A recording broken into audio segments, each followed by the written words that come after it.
Mitra sadaya nuju ngadangkeun dongeng di Mang Jaya Official ieu. Anu mana Mang Jaya nuju ngahanca dongeng nu judulna gara-gara harta. Mugi-mugi dongeng-dongeng di Mang Jaya Official tiasa katampi kalayan kabingahan. Atuh Mang Jaya ngaturkeun nuhun anu partos noe subscribe sareng lonceng atur nuhun nu teu acan ditoel wae nya. Anu sering komentar atur nuhun para mitra komentar naon bae oge. Insyaallah katampi margi sadaya komentar ge nandakeun yen micinta acara dongeng di Mang Jaya Official. Ayeuna teu micinta acara dongeng mah moal ngadangukeun. Naon cenah ka habur-habur waktu gitu. Aduh, mangga atuh para mitra gara-gara harta karangan Bapak Tatang KS karangan gara-gara harta karangan Bapak Tatang KS dina bagian ke-68 maksud teh urang lajengkeun deui Mang Jaya sabaraha kanca ngaturkeun wilujeng ngadangukeun.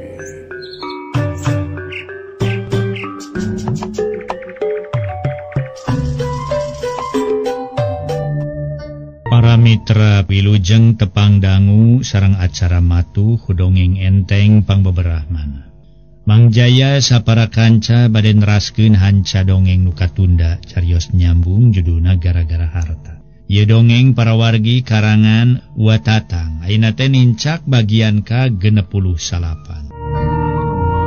Para wargi anu mulia, mangga carios si horeng si mana horeng Hardi teh direremokeun ku ibu ramana teh kaneng dedah para wargi. Itu padahal ai Hardi mah copna teh ka Eulis Wiwin. Kumaha terasna dongeng mangga urang teras. Harita Hardi rajeun daek ngahareupan tamu ngan hayang dibarengan ku Eulis Wiwin. Eulis Wiwin tuluy nyarita. Mangga we ka papayunan ku akang abdi mah seueur padamelan. Temal Eulis Wiwin bari ngaleos nyimpen angeun lodeh. Dina sangku cag ditunda dina meja makan. Tuluy nyadiakeun sangu jeung piring alas opat siki. Katut senokna. Teu kungsi 10 menit ibu Komala nu mereng sena tepan lohor teh nyauran Cep Hardi nuju ngobrol jeung si Toen. Hardi, ulan waler Cep Hardi teras kalebet. Bade pikir saeunaon, Bu? Di dieu atuh tong di dieu tukang bae ngobrol teh. Saur ibu Komala bari neuteub. Ari neng dedah pokna. Sawios ibu pilih ngaganggu sareng abdina bade wangsul. Ih, ke heula euis kapan tuang ibu bade nyusul ka dieu. Ke ngantosan heula tuang ibu, hayo ke papaling singa pasaling singa di jalan. Saur ibu Komala. Kumaha atuh nya Bu jalaran bada lohor teh bade ngaos di masjid. Kalresan dinten ieu bagian kaum ibu ngararaos. Abdi ge na emut disangki mah sanes dinten Rebo ayeuna teh tangtos pun biang ge ngiri ngaos. Cek dedah bari nangtung tuluy nyolongkrong reksa salaman. Atuh keur kitu guru tak pamiharja neme mulih netepan ti masjid. Nareka mah bade angkat ka mana euis? Saur pamiharja. Bari nutupkeun panto.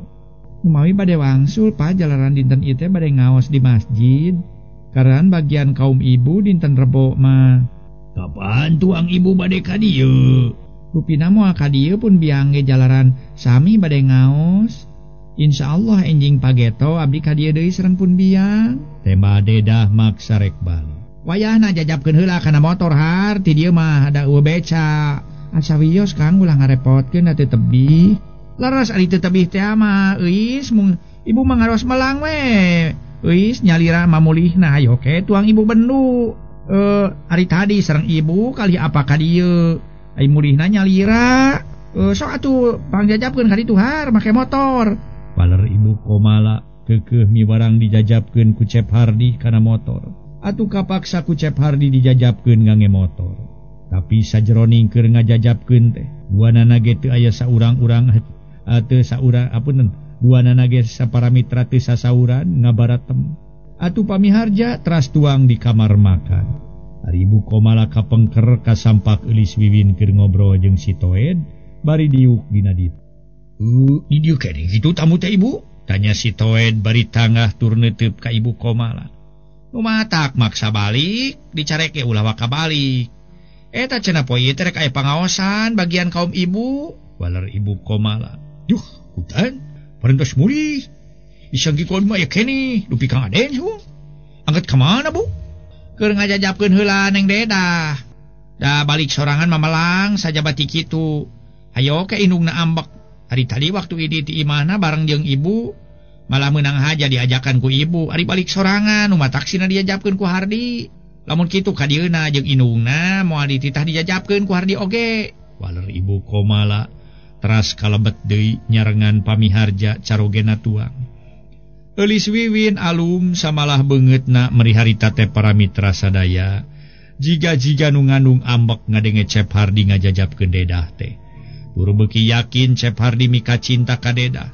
Ongkohan ku ibu komala sareng ku pamiharja bade ditepungkeun jodoh ka dedah. Ku dasar kitu Eulis Wiwin ngagerentes jeroeun dadana. Nya ana sajauh tina ukuran anggang tina gamaran. Kasebut jelema luhur pendidikan tur ngabogaan kalungguhan. Boga titel insinyur tapi kalakuan calaculu. Alabatan ti jelema nu teu boga pendidikan atawa pendidikan anak-anak. Manehna geus janji rek miharep saterusna. Ka ngaran Juwita. Nah, atuh mana ayeuna geus sahadean jeung ngaran Dedah.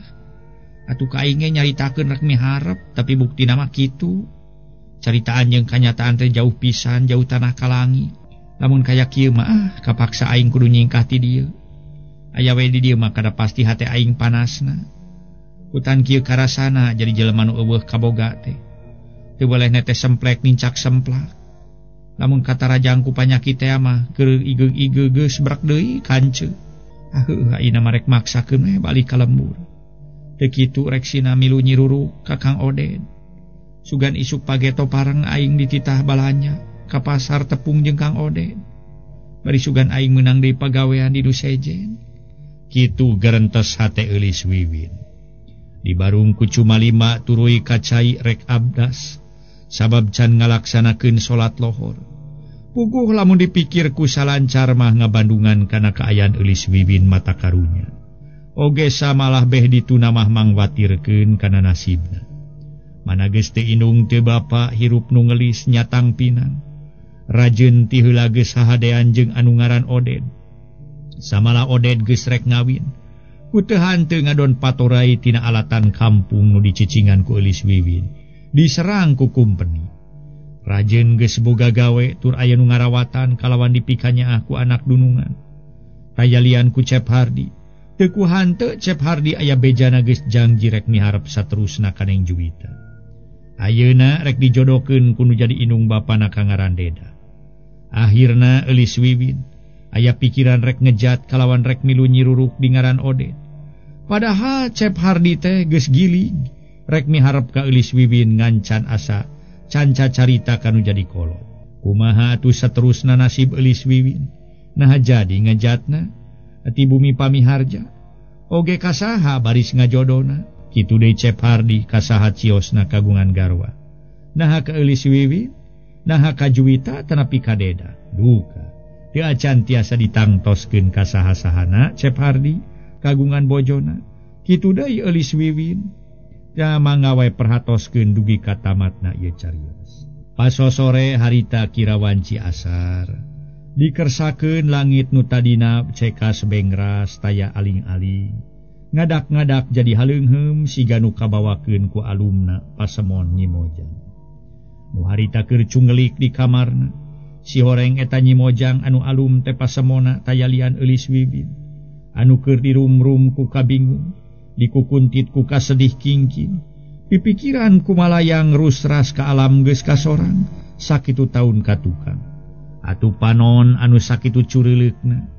Dina sorotna teu pati bengras sabab katutupan ku ngembengna Cipanon. Lir cai ibu nu nyalangkrung dina dang dauna. Ngarenclong tinting gurilap kasorot ku cahaya batara surya. Keur ngajelenggut ngumar lamunan kitu. Ujug-ujug berai pantok kamar muka lalaunan. Atuh para mitra ana direret horeng sadut alias si Toen. Tuluy ngelol bari pokna teu weleh jeung heureuy. Tapi heureuy ge henteu kaleulebihi si Toen mah. Disebut heureuy humor teh ceuk istilah basa ayeuna mah. Allah boncenang herang ding. Isangki ku mangadut mah atuh. Jempling teh ka mana we na pelesiran ka dayu. Atawa nuju laleson. Urang teh nuju taweng geuning. Aduh di kamar aduh. Nyimas Elis ulah sok ngabotolimun kege bulan puasa alah cek Mang Adut teh mah sumuhun pokona mah ulah sok ngalamun kege moal kusaha kan nyeri gede jeung saga ulah sok ketolong ngalamun kege moal kusaha ajo euy mengi woy tuka mah tuka lah cek Elis Wiwin bari ngabalieur sakit cep ku si Toed katingali Elis Wiwin cuma 5 jenis duka mung eta we katinggalina ku Mang Adut saporos anu nuju kagungan Bang Baluh Kalabu sumuhun eta kunaon atuh Nyimas Elis teh meni asa benten ti sasari meni alum sapertos langit nu katutupan ku pihujaneun haleungheum ceudem nya Nyimas Elis teh nuju aya nu karaos dina salira na kagungan kasesah kitu pamileres anu karaos dina salira tanapi kasesah tuh matak naon sasauran ka Kang Aden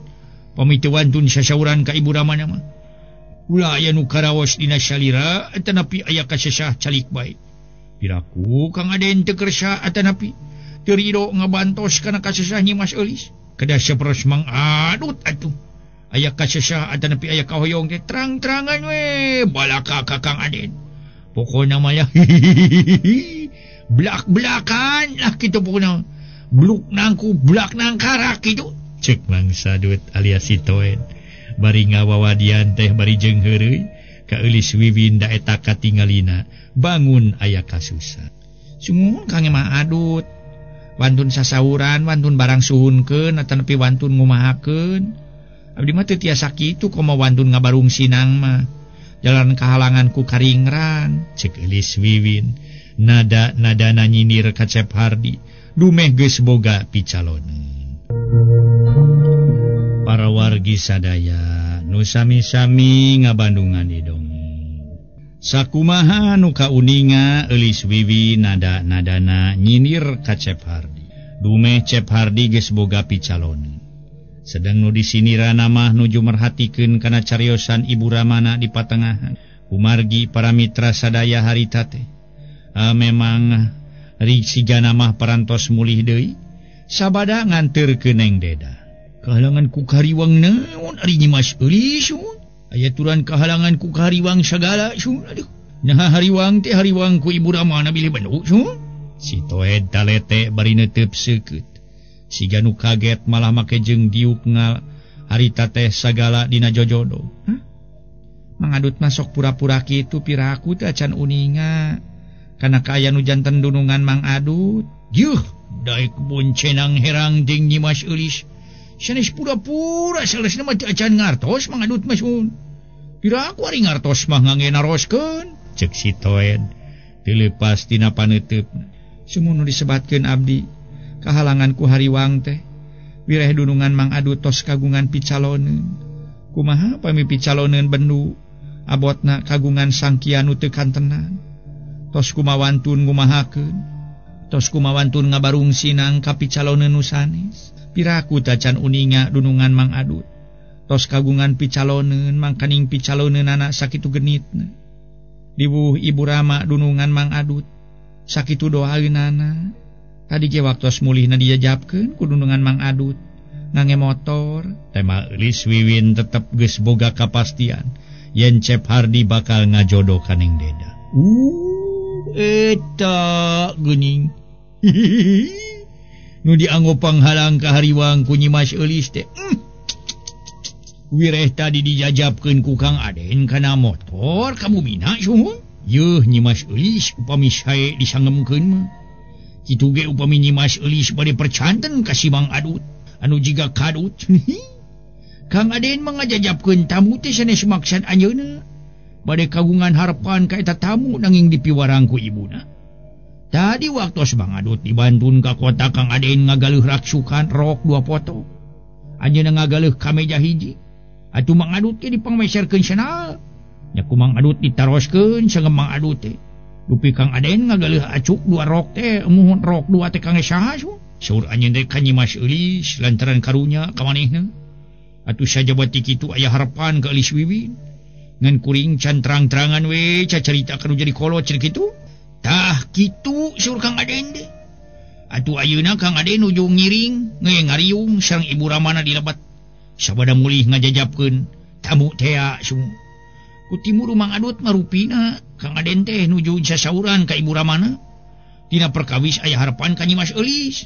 Nu mawi Nyimas Eulis sing percanten we kalayan ulah galideur. Nu hartina ulah galideur teh ulah sieun Kang Aden calaculu. Atanapi lancak linci loncat mulang udar tina tali gadang.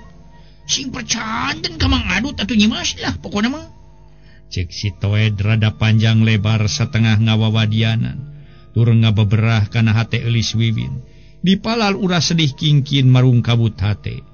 Geus aya caritaan kitu mah ti si Toed. Eulis Wiwin teu nyarita deui kalah melenguk. Buka percayaeun kana caritaan si Toed tur mawacaang kana pipikiran. Duka melenguk bari keur aya nu dipikiran ku dirina. Atuh si Toed teu kungsi ngomong deui gancang kacai bebersih. Malikan kana perkara Cep Hardi nu keur nyinghareupan Ibu Ramana di patengahan. Atuh Ibu Komala saurna deui nuluykeun nu tadi. Tah nu diajapkeun teh pikeun pijodoheun Hardi teh nu geus meunang ngimpleng-ngimpleng ibu jeung apa. Nu matak Hardi di suratan kudu ka dieu teh. Eta kumaha? Jeung iraha Hardi boga rencana rek salamatan teh, saur Ibu Komala. Naros kana kasadiaan waktuna ka ingkang putra. Ari pamiharja saurna. Teu perlu ditanyakeun deui ibuna sabab mangkukna ge ku apa geus dijelaskeun. Yen pijodoheun Hardi teh anu sakitu sopana atuh pendidikanana lumayan. Teu handap-handap teuing sakitu mata-matan SMA. Sajabati kitu budakna awewe budak awewena sopan. Oge daek ngalakonan ibadah. Nu akhirna geus aya jawaban ti Hardi manehna mah kumaha urang. Dapokna ge abdi mah ngiringan bae. Kumaha ibu sareng apa. Bener mangkukna Hardi nyarita kitu kahareupeun apa jeung ibu yen Hardi rek nurutkeun kana maksud kolot. Kitu kasauran pamiharja. Pak Ebu leres mangkukna abdi ngawaler kitu. Mun sangem abdi teh teu langkung ibu sareng apa abdi bade ngiringan bae. Pami apa sareng ibu nuduhkeun pijodoheun kange abdi nu parantos kauninga ahla kalakuanana sae. Kahiji nu disanggemkeun sae teh jalmina sopan santun, pendidikanana teu handap-handap teuing, nu kersa ngalakonan kana ibadah. Bisa gedengeun ti kitu kanu singer pada melanana. Nah nu disanggemkeun ku abdi mah teu langkung apa sareng ibu teh sanes kamurang kalih nu tadi anu ka dieu teh abu oge apa saur Cep Somantri. Inti sarina mah para wargi sadaya Cep Somantri teh nolak kana panuduhan nu janten Ibu Ramana. Atuh harita pamiharja nyaeta Ramana Cep Hardi ngaliri ka ingkang garwa. Kitu deui Ibu Komala ngaliri ka ingkang naraka. Para mitra anu mulia nu sami-sami ngadangukeun ieu dongeng. Sakumaha nu kauninga Cep Hardi para mitra. Harita teh inti sarina manolak kana panuduhan nu janten Ibu Ramana. Atuh pamiharja nyaeta Ramana Cep Hardi ngaliri ka ingkang garwa. Kitu deui Ibu Komala ngaliri ka ingkang raka. Lamun kitu mah Hardi nyebutkeun teu langkung apa jeung ibu teh ukur lahirna wungkul. Rek nurut kanu jadi indung bapa teh. Bade disebatkeun kitu mangga eta mah kumaha pangemut apa wae sareng ibu. Waler Cep Hardi teu dikomentar deui. Lamun tegas teh mah Cep Hardi tegas dina ngawalerna kana patarosan ingkang Rama. Atuh Ibu Komala nemeh sasauran deui. Disangka kasaha kiti ibu jeung apa rek mere pijodoheun ka Hardi teh tur ceuk Hardi nyebutkeun ngiringan teh cing. Nah ka Neng Juwita domeh ceuk indungna Neng Juwita Hardi geus janji rek miharep. Ye Hardi digana nyana oge Hardi geus janji rek miharep saterusna ka Neng Juwita. Keur ibu mah kurang satuju sabab can kanyahoan dina akhlak kalakuanana. Lamun ka Neng Dedah mah 100% satuju.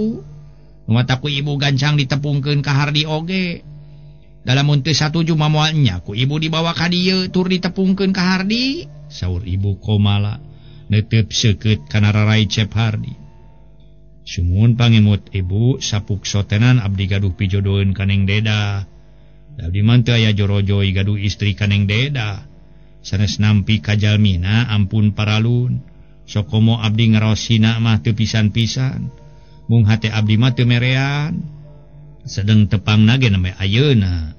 Kitu deui ka Juwita. Sanes abdi tos kenal sanaos tos kenal lami oge. Bari sakuliah abdi mah teu aya harepan. Baler Cep Hardi tetep nolak. Dituduhkeun pijodoeun kaneng dedah teh. Ari kitu Hardi nyebutkeun nyiringan kumaha ibu teh. Jeung apa teh kasaha? Ibu Komala teu leupas paneteupna. Disangki ku abdi mah ibu sareng apa nuduhkeun pijodoeun teh kanu aya di dieu. Dan ku abdi tos katingal ahlak kalakuanana sae. Jalmina sopan ngartos kana bema karama. Ibu getol kana ngalaksanakeun ibadah. Disagedengeun rajin kana barang damal teh. Waler Cep Hardi atuh pamiharja ramana nembe naros deui. Ke. Kasaha ka urang dieu teh? Mun ka Eulis Wiwin, waler Cep Hardi para mitra nyarios naradatari kabeneran Eulis Wiwin harita keur majangkeun sangu jeung deungeuna di kamar makan. Nyatang tuwe kadengeun ku Eulis Wiwin. Kumaha Hardi? Pangdenge teh ka Eulis Wiwin? Saur pamiharja bari ngaliri ka Ibu Komala garwana nu masih keneh neuteup ka Cep Hardi. Muhun Pak, waler Cep Hardi pondok. Nah, jadi kitu Hardi. Tadi-tadina mah teu boleh nurut wae kanu jadi kolot Hardi teh. Tapi ayeuna bet jadi kitu. Kaku kolot dituduhan pijodoeun kalaka nolak. Nah kurang naon neng dedah teh yeuh. Rupa meujeuhna kasebut jajar pasar. Lamun ngiringkeun teh mah moal era ngiringkeunana. Sajabati kitu budakna sopan tur lungguh diwuhud daek kana ngalakonan ibadah. Saur Ibu Komala rupi ngaraos sanjakal putrana teu kersa bade ditikahkeun kaneng deda. Sanes teu aya kakirang oge, sanaos teu aya kakirang oge pami abdi teu cop mah kumaha tuh da Bu? Sagarupi ge kedah cop kana hate. Margi abdi kasebatos dewasa, tos tiasa mawas diri, tos tiasa gaduh pamilihan. Kapan dipayun waktos ibu sareng apa? Naros ka abdi tos kabiruyungan teu acan abdi gaduh istri. Mun teu acan kabiruyungan acan mohon. Tos kabiruyungan teu acana abdi gaduh istri saur ibu. Kangge sepuh mah ngahalangan moal ngawagel moal. Kumaha nu janten putra asal kanu leres sae ahlak kalakuanana. Ngartos kana bema karama diwuwuh kersa ngalakonan ibadah. Saurana rijal minu kagungan gedasar agama mah. Dina teu leres nage moal teu leres teuing baler Cep Hardi. Upami malikeun teh mah malikeun kana kasauran Ibu Ramana. Kumaha tuh apana gitu geuning pamadegan Hardi mah? Saur Ibu Komala bari ngaliri ka pamiharja carogena. Kumaha pipikiranana we lah. Pawelar pamiharja ukur sakitu. Ngan teu we ngomongna ngamangsa bodokeun. Atuh geus kitu mah jep we pamiharja. Sareng Ibu Komala garwana teu sasauran deui. Keur kitu torojol Eulis Wiwin norojol. Kalawan pokna bari budina rada alum. Ibu, itu tuangan tos disayagikeun ku abdi bilih bade tuang ayeuna. Ceuk Eulis Wiwin atuh.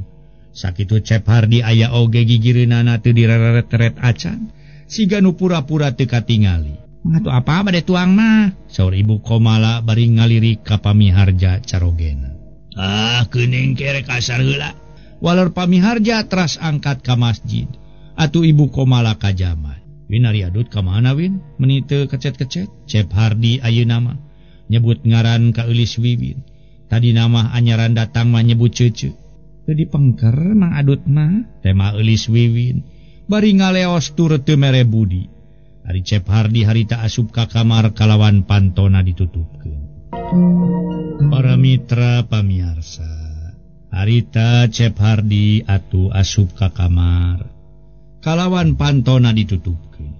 Ceg kana jingjingan plastik tuluy ngaluarkeun bungkusan erok meunang meuli keur Eulis Wiwin. Nu maksudna marek dibikeun tapi bungkusan baju diasupkeun deui kana jingjingan kalawan disimpen kana lomari. Cek pikirna moal waka dibikeun ayeuna bisi kanyahoan kuno jadi indung bapa. Geus kitu koloyong ka tukang meh bareng jeung Norojona sadut alias si Toed kaluar ti kamarna. Aduh, mulih ti mana Kang Aden teh mereka tinggal? Ceuk sadut nanya, tas ti mana-manana padahal ti tadi ge geus nyahoeun yen Cep Hardi aya di patengahan. Tas ti mana-mana aya we di jero ari kitu rek naon? Waler Cep Hardi gek diuk dina dipan.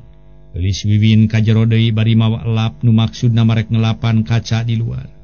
Ah, teu bade naon-naon wireh eta we teu katinggal-tinggal. Sangkiku abdi mah nuju amengane sun. Asoy. Naon ulin make asoy sagala. Ulin ka mana make jeung ulin sagala kawas budak. Ari Gelis Wiwin teu udah ngobrol jeung maneh do. Sugane ka maneh mangobrol sabab maneh kita tadi aya di tukang. Teu sasauran naon-naon anjeunna mah. Mung tadi waktu abdi bade ka jaman, ningali Mas Eulis nuju ke di kamar. Katinggalna saboros nuju ngalamun meni anteng naker. Teras ku abdi taros. Tanya kumaha? Sumun ditaros kieu sang abdi teh. Kunaon nyi Mas katinggalina? Rupi teh supir anu nganglu. Naya nu karaos dina salira atanapi aya kasesah. Pemenu kasesah teh atanapi aya nu karaos matak naon atuh sasauran ka Kang Aden. Ulah kagungan kasesah digugulung ku nyalira. Ari ngawalerna teh sanes abdi aya nu karaos atanapi aya kasesah. Moal wantun sasanggem komo nyuhunkeun tulung mah. Kuriak ngadongkapkeun pisaureun we mangkani. Kang Aden tos kagungan picaloneun kanu name dijajabkeun ku anjeunna. Katamih ibu ramana teh Kang Aden teh tos sapukeun cenah kitu. Aduh, eta Kang Aden leres kitu bade kagungan garwa kaneng dedah. Ceuk si Toed duluina teh. Nya, waler Cep Hardi pono. Allah, boncenang herang deui. Kunaon ari Kang Aden? Ongkos urang Kang Aden bade miharep ka Nyi Mas Eulis kalayan tadi. Tos dipanggalekeun rok 2 potong. Ayeuna nyebat leres bade nikah kaneng dedah. Atuh kang naon manggalekeun rok atuh ka Nyi Mas Eulis. Umi kitu manggalekeun raksukan teh. Sanes kanggo Nyi Mas Eulis nanging kangge picaloneun Kang Aden sun. Cek si Toed teu leupas paneuteup-na bangun kaget. Waktasna kabujeng Sep.